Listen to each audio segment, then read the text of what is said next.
Good morning, all of you. So let's start with our daily analysis of the Hindu newspaper dated 27th of February.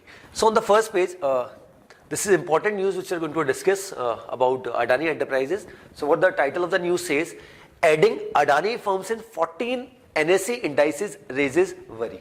So यहाँ पे basically NSE और यहाँ पे सेबी के द्वारा एक रिव्यू पीरियडिक रिव्यू यहाँ पर किया जाता है और उसमें ऐसा बताया गया कि अडानी एंटरप्राइजेस की जो 14 फर्म्स है उसको अलग अलग एनएसई में जो इंडाइसेस रहते हैं उसमें ऐड किया जा रहा है. सो इसी वजह से बहुत बड़ा कंसर्न आ चुका है कि ऑन वन साइड जब हम देख रहे हैं कि अडानी एंटरप्राइज के शेयर इतने ज़्यादा डिक्रीज होते जा रहे हैं और कंटिन्यूस बेसिस पे जब से हिंडनबर्ग की यहाँ पर रिपोर्ट आती है, हमने देखा जब से 24 जनवरी इसी साल हिंडनबर्ग की रिपोर्ट आती है, अडानी एंटरप्राइज के बहुत सारे शेयर्स जो ग्रुप कंपनीज हैं उनके शेयर मार्केट में प्राइस जो है डिक्रीज हो जाते हैं. अब ऐसे में यहाँ पर जो there are certain other indices उसमें अगर 14 फर्म्स को अगर अडानी को ऐड कर लिया जाता है तो जो जनता का पैसा है वो क्या इस इन साइलों की आने वाले समय में वो पैसा डूब सकता है. इसी वजह से यहाँ पे जो हमारे फाइनेंशियल एक्सपर्ट्स हैं उन्होंने बोला है कि नेशनल स्टॉक एक्सचेंज और सेबी में वापस से इस चीज़ को रिव्यू को वापस से देखा जाए कि क्या ये सही स्टेप है कि अडानी एंटरप्राइज की फर्म्स को हमने अलग अलग इंडिकेटर्स जो निफ्टी के अलग अलग इंडाइसेस उसमें ऐड किया. सबसे पहले हम देखते हैं कौन कौन सी कंपनीज है अडानी एंटरप्राइज की जिनको यहाँ पे ऐड किया गया. So among the stocks being included in its indices are first is Adani Wilmar जिसको निफ्टी नेक्स्ट 50 में ऐड किया है और निफ्टी 100 में भी ऐड किया गया. Second is Adani total gas जिसको निफ्टी शरिया 25 में किया है और अडानी पावर की जो को 10 डिफरेंट इंडाइसेस में यहाँ पर ऐड किया गया ऑफ नेशनल स्टॉक एक्सचेंज. तो जैसे यहाँ पर ये रिपोर्ट आती है और ऐसा बताया गया कि 31 मार्च तक ये रहेगा, फिर उसके बाद से ये जो पीरियोडिक रिव्यू है जब से खत्म होगा फिर जो आगे आने वाली जो इंडाइसेस रहेगी उसमें इन सब कंपनीज को भी ऐड कर लिया जाएगा. तो इसी वजह से there are certain financial experts who are of the opinion कि ये जो डिसीजन यहाँ पे लिया गया है in the periodic review this might backfire और ये हमारे लिए गलत हो सकता है, क्योंकि अडानी एंटरप्राइज का जब से यहाँ पे हिंडनबर्ग की रिपोर्ट आई है हमने काफी सारी अडानी एंटरप्राइज की कंपनीज देखा है जिसमें जो शेयर मार्केट का जो प्राइस है वो ऑलमोस्ट किसी में हाफ हो गया, 60%, 70%, 40%, 20% डिक्रीज हमें देखने को मिला है in the share market price. ऐसे कुछ एग्जाम्पल यहाँ पे दे रखा है कि Adani total gas enterprises, Wilmar, Adani power, ACC, इन सब में क्या शेयर होल्डिंग का पैटर्न रहा है और कितने परसेंट का फॉल यहाँ पे देखने को मिला है. इवन अडानी एंटरप्राइज में 60%, अडानी टोटल गैस में 80%, अडानी विल्मर में 33%, अडानी पावर में 46%, एसीसी में 25%. सो यहाँ पे ये बताया जा रहा है कि इतना डिक्रीज यहाँ पे ये आया और अल्टीमेटली यहाँ पे अडानी एंटरप्राइज ने क्या किए, शेयर्स इशू किए, या तो IPO that means initial public offer या फिर FPO that means follow on public offer या फिर फर्दर पब्लिक ऑफर. तो ऐसे में वो जो अल्टीमेटली जो पैसा है वो किसका है, वो जनता का पैसा है. तो ऐसे में और इंडेक्सेस में और इंडाइसेस में यहाँ पर अडानी ग्रुप की कंपनीज को 14 कंपनीज को जो यहाँ पे देखा हमने, जो 14 कंपनीज 14 इंडाइसेस में ऐड करना क्या आने वाले समय में हमारे देश के लिए इन्वेस्टर्स में कॉन्फिडेंस को लूज किया जा रहा है और ये हमारे देश की जो स्टॉक मार्केट है उसमें एक बहुत बड़ा रोल यहाँ पे प्ले कर सकता है या नहीं. इसीलिए यहाँ पे जो हमारे फाइनेंशियल एक्सपर्ट्स हैं उन्होंने यहाँ पर बोला है कि हमें अर्जेंट इंटरवेंशन चाहिए. दैट मीन्स जो सेबी है और नेशनल स्टॉक एक्सचेंज में जो एक्सपर्ट्स है वो इसको वापस से देखें कि क्या ये डिसीजन जो लिया गया है वो सही है या नहीं है. चलिए फिर आगे बढ़ते हैं. Okay, so this is the city part, this we can skip. On the state news a lot of political news are there, so that's why we are not discussing. Okay, so now we'll move directly to the editorial part. So today we'll be discussing two editorials and two opinions. So what the title of the first editorial says, lessons from Hindenburg's skin in the game approach. सो यहाँ पे other ने बात की कि अभी जो हमारे देश में करंट सिचुएशन हो रखी है और ऑदर हिमसेल्फ कांग्रेस पार्टी के जो है एक बड़ी पोस्ट पे यहाँ पर है, तो उन्होंने बेसिकली स्टार्ट यहाँ पे किया कि जिस तरीके से अभी इलेक्शंस यहाँ पे आ रहे हैं और उसी चीज़ को यहाँ पर रिलेट किया जो अडानी हिंडनबर्ग की यहाँ पर रिपोर्ट आई है. सो ऑदर ने स्टार्ट किस तरीके से किया, सपोज ऐसा मानिए कि there are 2 news TV channels और अभी क्योंकि इस साल हमारे देश में 9 राज्यों में चुनाव है तो हम इलेक्शंस के बाद या कुछ समय बाद इस तरीके की सिचुएशन देखते हैं कि सब अपने अपने ओपिनियंस बोल देते हैं कि यहाँ पर इतनी % ऑफ सीट्स यहाँ पे जीत सकते हैं, इस तरीके की सिचुएशन यहाँ पे रहने वाली है और ये पार्टी जीत सकती है. तो अब ऑदर ने एक छोटा सा एग्जांपल दिया कि सपोज ऐसा मानो कि दो में से एक जो न्यूज़ चैनल है वो ऑलरेडी बैटिंग में इन्वॉल्व हो। बैटिंग में मतलब कहीं ना कहीं वो उसने जिसको यहाँ पर बैक कर रहा है उसी के बारे में पॉजिटिव न्यूज़ यहाँ पर बताया। तो पॉजिटिव न्यूज़ बताएगा, दैट मीन्स लोगों में ये एक क्लियर सिग्नल जाएगा कि हाँ ये पार्टी जीतने वाली है। तो शायद ऐसा हो सकता है कि कुछ लोग जो डाइसी हो कि कौन सी पॉलिटिकल पार्टी को हमको वोट करना है, वो शायद उस पार्टी को वोट करे। तो इससे यहाँ पे ऑर्डर ने स्टार्ट किया है कि ये चीजें भी यहाँ पर होती है। इसको थोड़ा सा रीड करते हैं। That suppose there are two TV channel news channel, that is A and B, making forecast for a particular election. Forecast की मैंने आपको बात की कि क्या हो सकता है, वहां पे कौन जीत सकता है। And but channel B qualifies its prediction with a bet using its own money. That means वो बैटिंग में शायद इन्वॉल्व हो और खुद का ही पैसा यहाँ पे उन्होंने लगाया। सो ऐसा ही कुछ यहाँ पे ऑर्डर ने साइड किया। अब यहाँ पे सबसे बड़ा डिलेमा क्या है, ऑर्डर ने जो यहाँ पर बताया, ऑर्डर ने यहाँ पर इसी को रिलेट किया है जो अडानी एंटरप्राइज रिलेटेड जो इश्यूज यहाँ पे हमारे देश में चल रहे हैं। जब से यहाँ पर हिंडनबर्ग की रिपोर्ट आती है, हम देखते हैं कि अडानी एंटरप्राइज के जो शेयर्स है, अडानी ग्रुप की जो कंपनीज है, उनके शेयर मार्केट में प्राइस जो है बहुत ज्यादा यहाँ पर डिक्रीज हो जाते हैं। तो उसको भी यहाँ पे ऑर्डर ने साइड किया कि क्या इलेक्शन का जो आउटकम है, but an election outcome is dependent on multitude of various factors, और उसमें ही one of the factors is जो इलेक्शन का यहाँ पे पोल या इलेक्शन का पूरा रिजल्ट यहाँ पे कुछ न्यूज चैनल्स यहाँ पे दिखा दें। अब यहाँ पे हिंडनबर्ग की रिपोर्ट को साइड किया गया। हिंडनबर्ग की रिपोर्ट जब से आई है तब से जैसा मैंने आपको बताया कि अडानी एंटरप्राइज के शेयर मार्केट की जो प्राइस है वो डिक्रीज होती जा रही। तो ऐसे में हम देख रहे हैं जो गवर्नमेंट है या गवर्नमेंट में यहाँ पे एग्जांपल दिया गया है, जो सॉलिसिटर जनरल है हमारे तुषार मेहता जी, उन्होंने किस तरीके से यहाँ पे सुप्रीम कोर्ट में बोला था कि अडानी एंटरप्राइजेस पे ये एलिगेशन यहाँ पे लगाए जाने हैं। रीजन बीइंग क्योंकि जो हिंडनबर्ग रिसर्च है वो खुद किस में इन्वॉल्व है, शॉर्ट सेलिंग में इन्वॉल्व है। शॉर्ट सेलिंग का मतलब है कि आपने शेयर मार्केट में जो प्राइस है कम रेट पे आपने परचेज कर लिया और जब उसके प्राइस बढ़े तो आपने उसको सेल कर दिया। That is called short selling, और यही मेजर बिजनेस यहाँ पे हिंडनबर्ग रिसर्च का है। तो यहाँ पे ऑर्डर का मानना है कि सरकार के द्वारा बार बार इस चीज को क्लेम किया जा रहा है, और सरकार के जो दूसरे रिप्रेजेंटेटिव्स हैं, सरकार के जो दूसरे लोग हैं, यहाँ पे vice chairman of NITI Aayog की बात की गई है, और बाकी दूसरे लोग जो मोदी गवर्नमेंट के जो मिनिस्टर्स हैं, उनका ऐसा मानना है कि ये अडानी वो कहीं ना कहीं इनडायरेक्टली सपोर्ट कर रहे हैं अडानी एंटरप्राइज को, ऐसा यहाँ पर ऑर्डर ने बोला।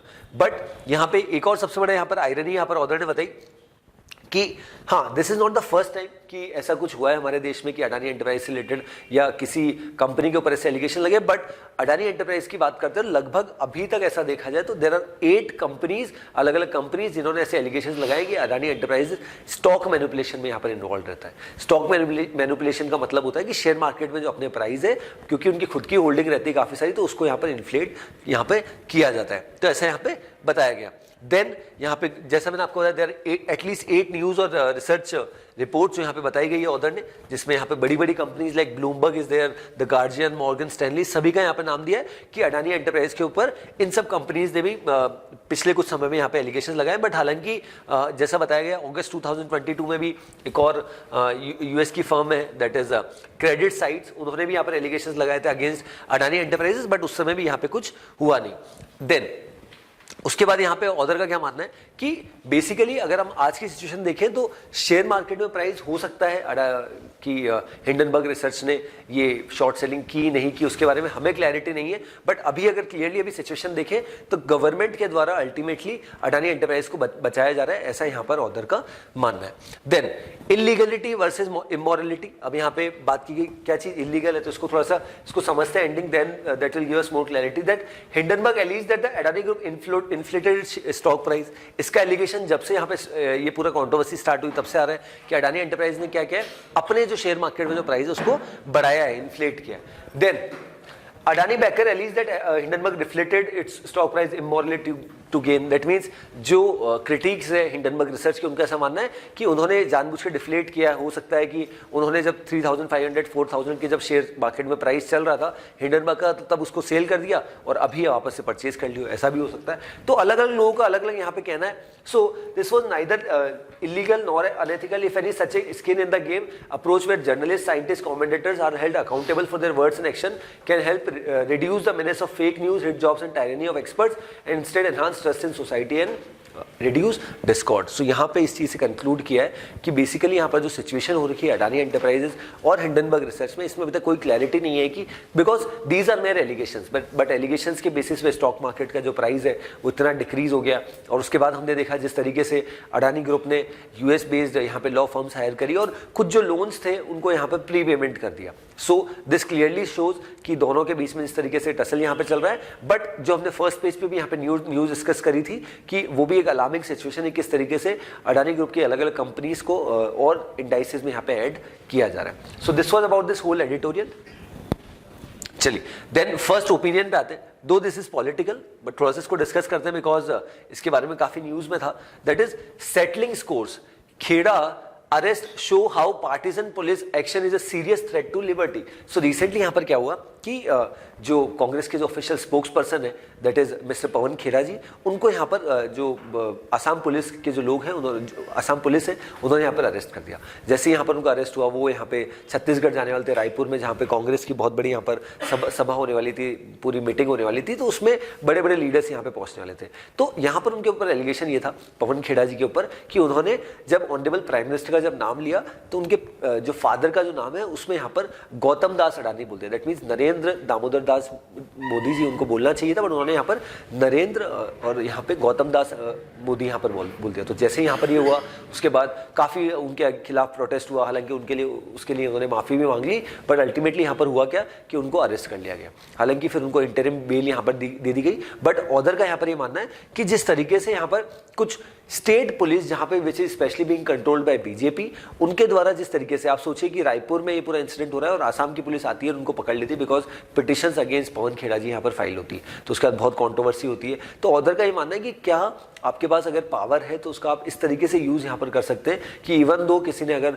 कुछ गलत स्टेटमेंट दिया है तो उनके लिए उन्होंने माफी भी मांग ली, बट स्टिल उनको यहाँ पर अरेस्ट कर लिया गया. तो ये एक सबसे बड़ा क्वेश्चन यहाँ पर ऑर्डर ने बोला कि आज हमारे देश में स्पेशली अपोजिशन रूल्ड जो पॉलिटिकल पार्टीज है या अपोजिशन रूल्ड जो नेता लोग हैं उनको यहाँ पर बोलने की फ्रीडम यहाँ पर नहीं है. ऐसा भी यहाँ पर ऑर्डर ने साइड किया. इसी वजह से यहाँ पे जैसे उनका अरेस्ट यहाँ पर हुआ उनको काफी बैकिंग यहाँ पर मिली by his own Congress party, but फिर भी एक बार तो उनको अरेस्ट यहाँ पे कर लिया गया. सो this was about this news, किस तरीके से मल्टीपल एफआईआर यहाँ पे फाइल की गई अगेंस्ट हिम और किस तरीके से जो ऑनरेबल प्राइम मिनिस्टर के जो सपोर्टर है और बीजेपी पार्टी के जो सपोर्टर है उन्होंने किस तरीके से अलग अलग प्लेटफॉर्म्स पे, सोशल मीडिया प्लेटफॉर्म्स पे, ट्विटर पे उनको क्रिटिसाइज यहाँ पे किया है. Then the second opinion, reducing pain, all constants on the road to gender equality must end. So यहाँ पे ऑर्डर ने बात की कि जब हम बात करते हैं कि हर सेक्टर में यहाँ पे जेंडर इक्वालिटी हो रही है, आज हम देखें तो जो वुमेन्स है उनका रोल पार्टिसिपेशन हर एक सेक्टर में यहाँ पे बहुत ज़्यादा बढ़ता जा रहा है. आज तो हमारे देश में honourable president, honourable finance minister, SEBI की चेयरपर्सन सभी यहाँ पर महिलाएं. तो यहाँ पे ऑर्डर ने हालांकि वो एग्जाम्पल नहीं दिया, बट यहाँ पे ऑर्डर का मानना है कि जिस तरीके से यहाँ पर अब फाइनली वुमेन्स का पार्टिसिपेशन हर सेक्टर में यहाँ पर बढ़ रहा है वो बहुत कमेंडेबल है. बट ऐसे में यहाँ पर ऑर्डर ने एक चीज बोली कि अभी रिसेंटली यहाँ पर क्या हुआ कि मेंस्ट्रुअल लीव के लिए यहाँ पे कुछ पिटिशनर्स है सुप्रीम कोर्ट में गए. अब यहाँ पे हुआ क्या कि सुप्रीम कोर्ट में 3 जज बेंच यहाँ पे बैठी थी जिसको लेड यहाँ पे honourable chief justice of India Shri D Y. Chandrachud ji यहाँ पर उसको हेड कर रहे थे. तो उन्होंने बोला कि मेंस्ट्रुअल साइकिल या मेंस्ट्रुअल लीव से रिलेटेड अगर आपको कुछ पॉलिसीज लानी तो उसके लिए सबसे पहले पॉलिसीज तो हो.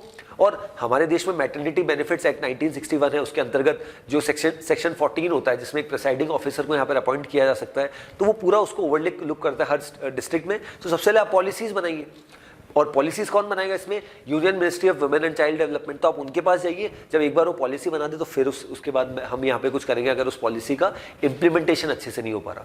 तो यहाँ पे ऑर्डर का मानना है that is reducing pain, all constants on the road to gender equality must end. अब यहाँ पे कुछ क्वेश्चन यहाँ पर रेज किए. कुछ लोगों का मानना है कि मेंस्ट्रुअल लीव होनी चाहिए वुमेन्स के लिए हर महीने में कुछ डेडिकेटेड साइकिल, तो उस हिसाब से यहाँ पर लीव होनी चाहिए. बट ऐसे में कुछ लोगों का मानना है कि there are certain critics to it. उनका ऐसा मानना है कि अगर ये हुआ तो ये इसमें प्रॉब्लम्स है. तो इसमें क्या इशू है उसको भी हम यहाँ पे केटर करेंगे यहाँ पे एक एक्सप्लेन में, टेक्स्ट एंड कॉन्टेक्स्ट में. बट यहाँ पे काफी सारी चीजें बता रखी है. देयर सर्टेन कंट्रीज जहाँ पे ये ऑलरेडी होता है, there certain states in India जहाँ पे मेंस्ट्रुअल लीव ऑलरेडी यहाँ पर एप्लीकेबल है. तो उन सबको भी हम डिस्कस करेंगे. बट इससे रिलेटेड और ज्यादा अपडेट हम अभी जो सेकंड एक्सप्लेन उसमें यहाँ पर डिस्कस करने वाले. Then another editorial. So what the title says, towards transparency in OTT regulation. So OTT का मतलब है ओवर द टॉप. और एज वी कैन सी जिस तरीके से आज हमारे देश में और इवन वर्ल्ड में, समूचे वर्ल्ड में जिस तरीके से एक OTT प्लेटफॉर्म एक नया प्लेटफॉर्म बन चुका है हमारे लिए डिजिटल कंटेंट के लिए. अगर हमें कुछ मूवीज सीरीज कुछ देखनी तो उसके लिए OTT प्लेटफॉर्म बहुत है. तो अब यहाँ पे क्या हुआ, 2 साल पहले हमारे देश में इससे रिलेटेड कानून पास हुआ था. That is IT rules, intermediate rules, digital media and ethics code rules 2021. अब उसको लगभग 2 साल हो चुके हैं. बट आज हमारे देश में देखें तो उससे रिलेटेड कितना इंप्लीमेंटेशन है, कितने लोग अवेयर हैं, वो बहुत कम है. तो इसी वजह से ऑर्डर ने बोला कि बहुत सारी चीज़ें इसमें हमने हाईलाइट कर रखी है कि कभी भी अगर बच्चों के लिए कोई कंटेंट है या ऐसा कोई कंटेंट जो बच्चों के लिए नहीं है तो वहाँ पे ऑलरेडी वार्निंग सिग्नल्स हो, पेरेंटल कंट्रोल्स हो, प्लस एक रिड्रेसल मैकेनिज्म हो। बट क्या 2 साल हो चुके हैं इससे रिलेटेड यहाँ पे रूल पारित करे हुए, पास करे हुए, बट क्या इसमें अभी कुछ इंप्लीमेंटेशन यहाँ पे हो रहा है या नहीं हो रहा, इसी वजह से ऑर्डर ने इस चीज़ को साइड किया। अब क्या क्या चीज़ें मैंडेट इसमें कर रखा है, दैट पेरेंटल लॉक्स होने चाहिए, कंटेंट को अलग अलग कैटेगरीज में यहाँ पे आइडेंटिफाई किया है, 13+, देन अलग अलग एज ग्रुप्स हैं, और higher and reliable age verification mechanism for program classified age 18+।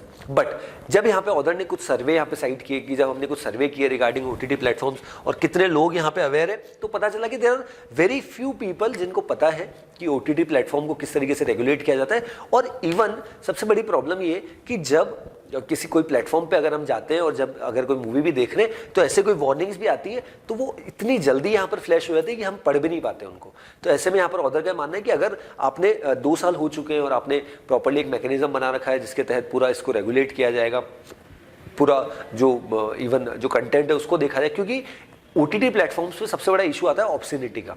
तो इसी वजह से यहाँ पे उस चीज़ को भी यहाँ पे केटर करने के लिए ये रूल्स बनाए गए थे। बट क्या उसका प्रॉपर इंप्लीमेंटेशन हो पा रहा है, और जो पेरेंटल कंट्रोल चीज़ें या अंडर एडल्ट 13 के लिए जो यहाँ पे रूल्स रेगुलेशंस है, क्या उसको फॉलो किया जा रहा है। तो ऑर्डर ने काफ़ी सारे यहाँ पे सजेशन भी दिए कि किस तरीके से एज रेटिंग को यहाँ पे आप कर सकते हैं, किस तरीके से डिफरेंट एक्ट्स जो है, और किस तरीके से काफ़ी सारा जो कंटेंट है उसमें जो ऑब्ससीनिटी होती है उसको कैसे आप केटर कर सके। तो उसके लिए यहाँ पे ओटीटी प्लेटफॉर्म्स जो है जिस तरीके से उसका राइज हो रहा है, तो ऐसे में एक अच्छी अपॉर्चुनिटी यहाँ पर हमारे लिए हो सकती है कि हम इसको अच्छे से यहाँ पे रेगुलेट करें। अदरवाइज ये कंटेंट जिस तरीके से यहाँ पे बढ़ता जा रहा है, किस तरीके से लोग अब ओटीटी प्लेटफॉर्म्स पे शिफ्ट हो रहे हैं, तो ऐसे में उसको अगर प्रॉपर्ली यहाँ पर रेगुलेट नहीं किया गया तो आने वाले समय में इशूज होंगे। देन यहाँ पे ट्रांसपेरेंसी की बात करी कि जब आप फिल्म्स की बात करते हैं तो हमारे देश में अलग अलग बोर्ड्स है जिसको पूरा इसको रेगुलेट करते हैं। इवन कुछ सीन्स अगर ऐसे बताए जाते हैं जो सही नहीं है तो उनको हटा दिया जाता है। बट ओटीटी प्लेटफॉर्म्स को अभी भी कोई रेगुलेट नहीं किया जा रहा। जो उनको लगता है सही कंटेंट वो उसको डेफिनेटली यहाँ पर अपलोड कर रहे हैं, और इवन उसमें भी किसी भी तरीके के वार्निंग सिग्नल्स यहाँ पे नहीं है। तो इसी वजह से ये ऑर्डर ने एक सबसे बड़ा क्वेश्चन किया कि किस तरीके से अब हम इसको यहाँ पर कर सकते हैं। और इसमें कुछ इंटर डिपार्टमेंटल कमिटीज़ की भी बात की गई कि वो यहाँ पर फॉर्म की जा सकती है, उसके तहत अलग अलग मिनिस्ट्रीज़ के जो लोग हैं वो यहाँ पे साथ में मिलकर काम कर सके, सो दैट यहाँ पे थोड़ी सी और बेटर क्लैरिटी यहाँ पर आए कि किस तरीके से हम इसको और बेटर तरीके से यहाँ पे हमारे देश में इंप्लीमेंट कर सकते हैं। OTT platform is the new normal, किस तरीके से यहाँ पे इसका राइज हुआ है, specially because of covid. After covid अगर हम देखें या even during lockdown as well, but अब यहाँ पे इसको रेगुलेट करना is the need of the hour, ये यहाँ पे ऑर्डर ने सजेस्ट किया। Then we'll be discussing two explained, as I told you. So what the title of the first explained says the sophisticated anatomy of heat waves. So यहाँ पे इस explained में हम समझेंगे heat waves क्या होती है और क्या किस तरीके से उसको कैटेगराइज किया गया।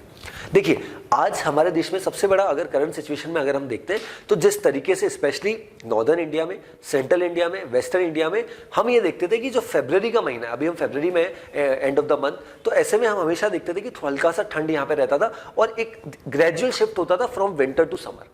इवन मार्च में भी हम देखते थे स्पेशली होली तक हल्का सा ठंड रहता था, फिर धीरे धीरे टेम्परेचर यहाँ पे जो है बढ़ता जाता था। बट अभी पिछले 10 दिन की अगर मैं बात करता हूँ तो एकदम से एक सडन चेंज हमें देखने को मिला, जहाँ पे जो विंटर का जो समय है, विंटर से समर में जो शिफ्ट अगर हम होते तो बहुत ग्रेजुअल होते थे, बट एकदम से ही जो ठंड है वो खत्म हो गई, एकदम से ही हम गर्मी में शिफ्ट हो गए। और इवन कुछ कुछ जगह तो ऐसी है जहाँ पे हमने टेम्परेचर 30 डिग्रीज या उससे ज़्यादा देखा। तो क्या ये सही समय है कि हमें हमारे देश में हीट वेव्स को डिक्लेयर कर देना चाहिए? अब हीट वेव्स क्या होते हैं उसको हम समझते हैं। हीट वेव्स बेसिकली ये होते हैं कि हमारे देश में अलग अलग क्राइटेरियाज यहाँ पे बनाए गए कि जिसके तहत ये पता चलता है कि हीट वेव्स है या नहीं है। हीट वेव्स मतलब जो टेम्परेचर है, जो ओवरऑल हमने लिमिट सेट कर रखी है, उससे अगर ज़्यादा अगर टेम्परेचर होता है तो हीट वेव्स हम करते हैं। तो ऐसे में यहाँ पर 30 डिग्री सेल्सियस एक यहाँ पे टेम्परेचर यहाँ पे हमने सेट कर रखा है, देन एक 37 डिग्री यहाँ पर सेट कर रखा है और एक 40 डिग्री सेट कर रखा है। ये अलग अलग रीजन्स के लिए, अगर कोई प्लेन रीजन है, अगर कोई कोस्टल रीजन है, अगर कोई हिली रीजन है, तो सबके लिए अलग अलग यहाँ पे क्राइटेरियाज यहाँ पे कर रखे हैं।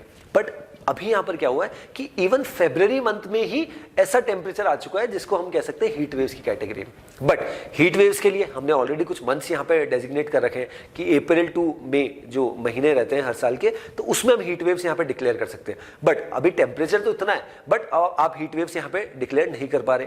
रीजन भी अब यहाँ पे ये जो अलग अलग रीजन्स में जो टेम्परेचर रहते हैं वो अगर 4.6 डिग्री से 6.5 डिग्री से बढ़ जाते हैं फिर तो ये हीट वेव्स की कैटेगरी में आ जाता है। और इवन से सपोज 30 डिग्री अगर किसी रीजन में हमने डेजिग्नेट कर रखा है कि कोस्टल रीजन में, सपोज कोस्टल रीजन में 37 डिग्री हमने कर रखा है, अब 37 से मान लीजिए और ज्यादा टेम्परेचर हो जाता है 4.6 से 6.5 में, तो तब हम उस कैटेगरी को क्या कहलाते हैं, हीट वेव्स। अब उससे ज्यादा 6.5 से भी ज्यादा अगर ये बढ़ जाता है, दैट मीन्स 43.5 से भी बढ़ जाता है 37 का अगर हम एग्जाम्पल लें, तो वो सिवियर हीट वेव की कैटेगरी में यहाँ पर आ जाता है।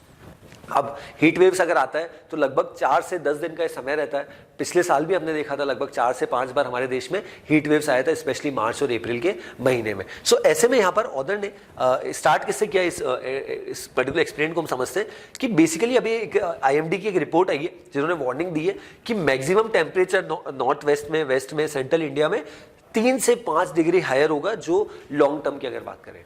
इवन लास्ट ईयर मार्च के महीने में जो हमने ओवरऑल बहुत सारी हीट वेव्स देखी थी और बहुत सारा ज्यादा देखा था कि टेम्परेचर बहुत बढ़ चुका है, तो इवन 1901 लगभग हम 100-125 साल में भी अगर कंपेयर करें तो पिछले साल का जो मार्च था उसका टेम्परेचर सबसे ज्यादा था। तो अब यहाँ पे क्या ये सही है कि एकदम से इतना बड़ा चेंज यहाँ पर विंटर से समर में आ चुका है, और इवन कह सकते हैं कि नॉर्दर्न इंडिया में, वेस्टर्न इंडिया में या नॉर्थ वेस्ट इंडिया में, सेंट्रल इंडिया में एकदम से ही टेम्परेचर, गर्मी यहाँ पर बहुत ज़्यादा यहाँ पर बढ़ चुकी है। तो ऐसे में यहाँ पर हम किस तरीके से IMD को यहाँ पर संज्ञान लेना चाहिए और किस तरीके से जो इसको कह सकते हैं कंट्रोल करने के लिए या लोगों को ऑलरेडी हिदायत देने के लिए। बट हीट वेव्स की कैटेगरी हमने ऑलरेडी कुछ मंथ्स यहाँ पे डेजिग्नेट कर रखे हैं, बट अभी फरवरी में बिकॉज ऑफ जिस तरीके से वेस्टर्न डिस्टर्बेंस यहाँ पे हुआ है उसकी वजह से ये पूरी सिचुएशन अभी हमारे देश में हो रही है। और not only in our country but even there certain other countries, even Pakistan की भी ऐसी स्थिति, even some other countries as well, जहां पे बहुत ज्यादा स्थिति यहां पर खराब है और बहुत ज्यादा यहां पे टेम्परेचर जो है वो बढ़ता जा रहा है।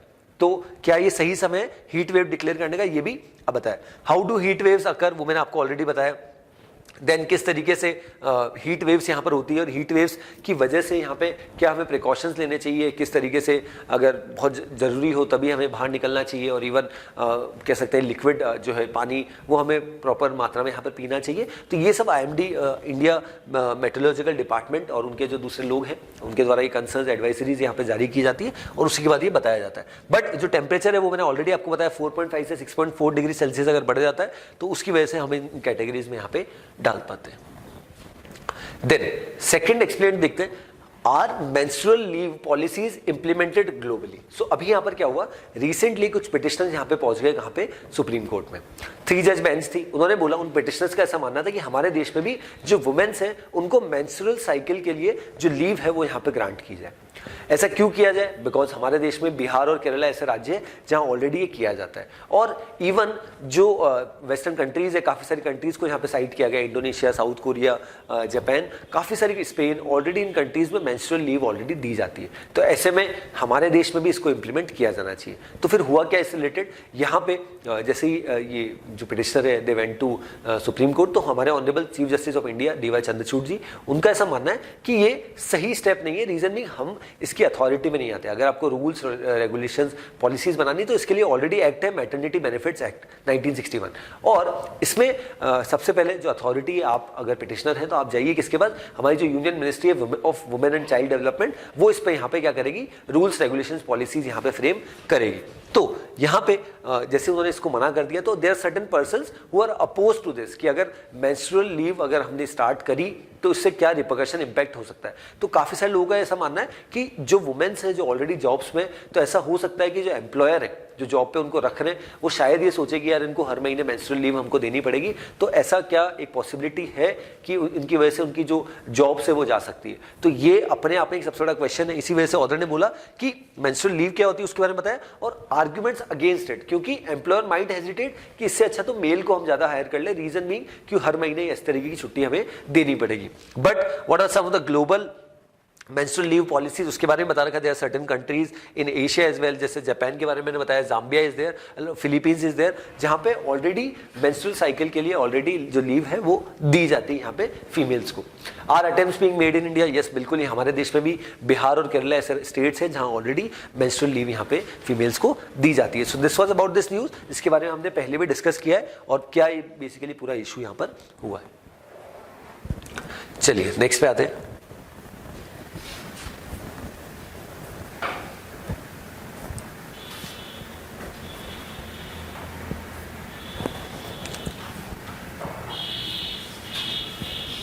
Okay, so this is the last news of our today's analysis. So what the title of the news says, Russia accuses US and allies of open blackmail ahead of G20 foreign ministers meet. So अभी हमारे देश में बेंगलुरु में क्या हुई है, as we are already aware कि G20 के हम प्रेसिडेंट हैं भारत, तो अलग अलग जगह मीटिंग्स हो रही है. अभी जो हमारे यहाँ के फाइनेंस मिनिस्टर और जो गवर्नर्स हैं G20 देशों के, उनकी बेंगलुरु में मीटिंग हुई, बट कोई भी जॉइंट स्टेटमेंट उसमें नहीं आ सका. और ये इसीलिए इंपॉर्टेंट हो गया क्योंकि रशिया के लीडर्स भी यहाँ पे आए थे, रशिया के फॉरेन जो फाइनेंस मिनिस्टर है, और हमने पहले भी देखा कि हमने as Russia is also part of G20, तो हमने उनको इनवाइट किया और बाकी सारे देशों को भी यहाँ पे इनवाइट किया. तो ऐसे में जिस तरीके का स्टेटमेंट यहाँ पे आया और जिस तरीके से अभी यूएस और रशिया के बीच में जिस तरीके का टसल यहाँ पे चल रहा है, और जिस तरीके से चाइना यहाँ पर बैक कर रहा है रशिया को, और इवन यूक्रेन को यहाँ पे यूएस और वेस्टर्न कंट्रीज यहाँ पे बैकिंग दे रहे हैं, तो ऐसे में ये जो पूरा दोनों देशों के बीच में इशूज़ है उसमें कोई जॉइंट स्टेटमेंट यहाँ पे नहीं आ पाया. और इवन रशिया ने एक्यूज किया किसको, यूएस और उसके अलाइज को, दैट मींस वेस्टर्न कंट्रीज को, ऑफ ओपन ब्लैकमेल. क्योंकि यहाँ पे G20 की फॉरेन मिनिस्टर्स की मीटिंग यहाँ पे न्यू दिल्ली में होने वाली है 1 और 2 मार्च को, कुछ ही दिन बाद. तो इसी वजह से यहाँ पे जो रशिया के जो फॉरेन मिनिस्टर है सर्जी लेवरोव, वो भी भारत आने वाले हैं, और इवन यूएस के और बाकी सारे जो बड़े देश हैं उनके भी लीडर्स यहाँ पे आने वाले हैं, अलॉन्ग विद 9 गेस्ट कंट्रीज जिनको हमने इन्वाइट यहाँ पे G20 में किया है. तो now if you see the current situation, किसी भी तरीके से, because we have already entered the second anniversary phase, 1 साल हो चुका है रशिया यूक्रेन वॉर को, बट अभी भी किसी भी तरीके से दोनों देश के बीच में, दैट मीन्स रशिया और यूक्रेन के बीच में जो डायलॉग वाली बात है, बिकॉज इंडिया बार बार इसी चीज को रिआइट्रेट कर रहा है कि अगर आपको इस इशू को रिजॉल्व करना है तो dialogue and diplomacy is the best solution. But किसी भी तरीके से दोनों देशों के लीडर्स के बीच में बातचीत हो ही नहीं पा रही, और बातचीत नहीं हो पा रही, तो इसको सॉल्व करना इस पर्टिकुलर इशू को, ये अपने आप में बहुत बड़ा कंसर्न यहाँ पे रेज हो रहा है. इसी वजह से यहाँ पे ऑर्डर ने, अब चूंकि यहाँ पर इंडिया प्रेसिडेंट है, तो हालांकि रशिया ने इस चीज़ को बिल्कुल यहाँ पे सपोर्ट किया है कि इंडिया की प्रेसिडेंटशिप बहुत स्मूथ वे में और बहुत बेटर फंक्शनिंग में यहाँ पे काम करी है. बट यहाँ पे उन्होंने किसको क्रिटिसाइज किया है, यूएस और वेस्टर्न कंट्रीज, जो बार बार रिपीटेटिव बेसिस पे इस इशू को रिजॉल्व नहीं कर रहे, यूक्रेन और रशिया वाले इशू को, बट रादर और ज्यादा आर्म्स, एम्यूनिशन, डिफेंस इक्विपमेंट्स यहाँ पे और ज्यादा सप्लाई यहाँ पर कर रहे हैं. सो this was about this news, जहाँ पे बताया गया, और यहाँ पे ऑब्जेक्टिव ऑफ G20 बताया गया. और जैसा मैंने आपको ऑलरेडी बताया कि G20 इंडिया के लिए एक बहुत अच्छा प्लेटफॉर्म है, किस तरीके से अलग अलग जगह जो मीटिंग्स होने वाली उसमें इंडिया अपनी बात रख सके, इंक्लूसिव डेवलपमेंट की बात कर सके, और इवन जो बड़े बड़े इशूज़ यहाँ पर चल रहे हैं, specially after the post pandemic this era and the second is Russia Ukraine war, इसको किस तरीके से यहाँ पे कह सकते हैं न्यूट्रलाइज किया जा सके, इसको किस तरीके से डायलॉग एंड डिप्लोमेसी की तरह सॉल्व किया जा सके. So herein I conclude with today's session. So that's all from my side. Thanks for watching.